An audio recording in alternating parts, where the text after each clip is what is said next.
Ang programang ito ay rated SPG. Striktong patnubay at gabay ng magulang ang kailangan. Maaaring may masiselang tema, lengguwahe, karahasan, sexual, horror o droga na hindi angkop sa mga bata.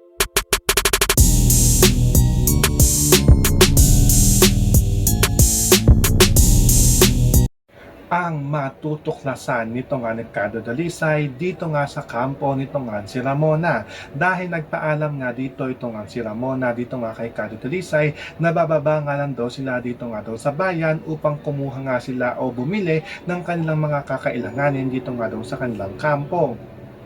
At sa pagbaba nga nito nga ni Ramona at ilan nilang mga kasamahan ay mag-iikot-ikot naman dito ito nga si Cardo Dalisay dahil naiinip nga ito dito nga sa loob nga ng bahay ng kanyang ina.